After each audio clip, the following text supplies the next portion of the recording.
It would be foolish, would we not, if we don't look at the Ricin mail as connected, right? Yeah, I was taught you investigate by not excluding coincidences. When you have a coincidence, it's probably connected. If it isn't connected, you can find out.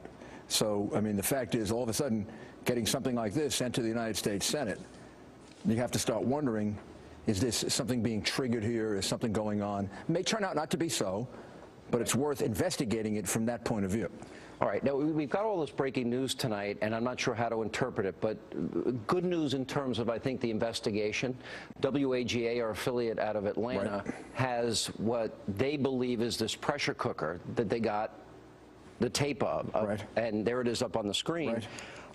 Certainly that could be helpful to the police. In tracing where it came from and trying to get it back to who did it. I mean, the bad news is that they let go the guy they thought was connected to this. Right. Now, I mean, that means they spent the first day, which is a critical day in any terrorism or murder investigation, they spent the day apparently chasing a wrong lead. Now, maybe it isn't a wrong lead.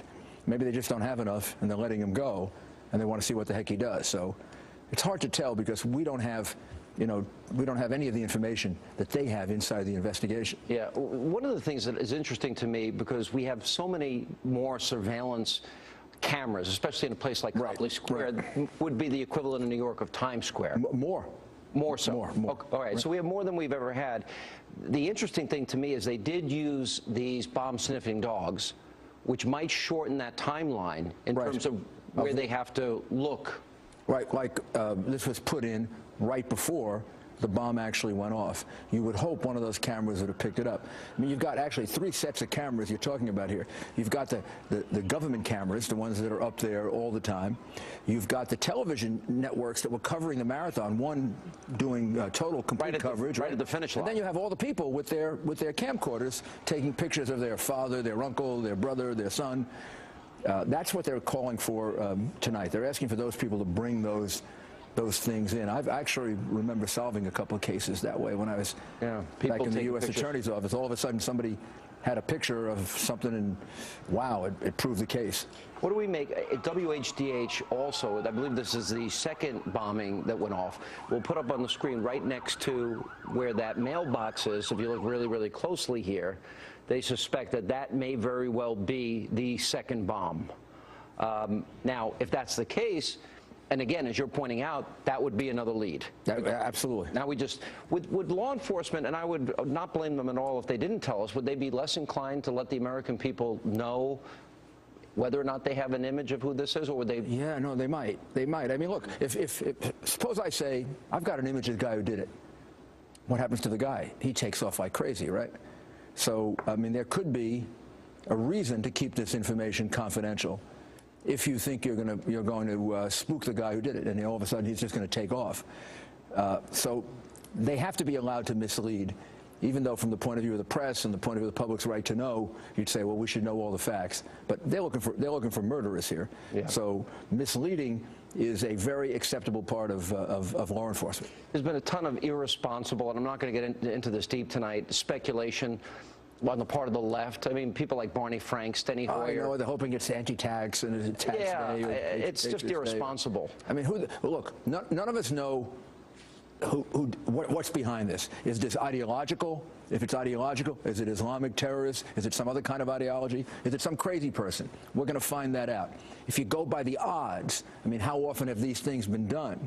Then, of course, you're going to lean in the direction of it's somehow Islamic-related, jihadist-related, just given the percentages of the number of bombings that have taken place, one group, another group, another group.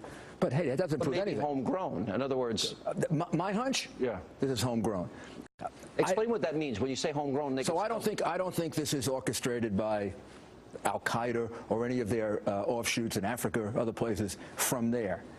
I think, frankly, if it was, we would have picked it up because it would have to have been communicated internationally, and the coverage now is immense. Sounds to me like this was more homegrown, like Major Hassan, like the attack in Britain in '05. I was in Britain, half block away from the Liverpool station when that went off. Those were homegrown people, which is why they eluded the British intelligence service, which is the best in the world, because they were looking at people that came from overseas. They weren't looking at their own citizens. Yeah. So this is my hunch. I could be absolutely wrong, but if I were investigating this, that's the hunch I'd be working on. All right. The last point, you said something this morning that you were surprised and that we have not seen more of this. Is this a preview of what you think is coming attractions? This was a nightmare that I had and my police department had for at least a month and a half after September 11. When the anthrax attack occurred 1 month after September 11, we were sure that's the shoe that dropped now. There you go. When the plane went down 2 months later in Rockaway, so there it is. That's the other attack. So for years we've been waiting for this. We have stopped a lot of it. Our intelligence gathering, our intelligence analysis is much better now under both Bush and Obama than it was before September 11. So we've thwarted a lot of this. But if they decide to do things like this, this is very, very hard to be. The U.S. could become Israel. Yeah, I mean, look, you know, who has better defenses than Israel? And look, they were only able to prevent a certain number of them. If these people are willing to do this, this is going to be very hard to prevent. Mr. Mayor, thank you so much for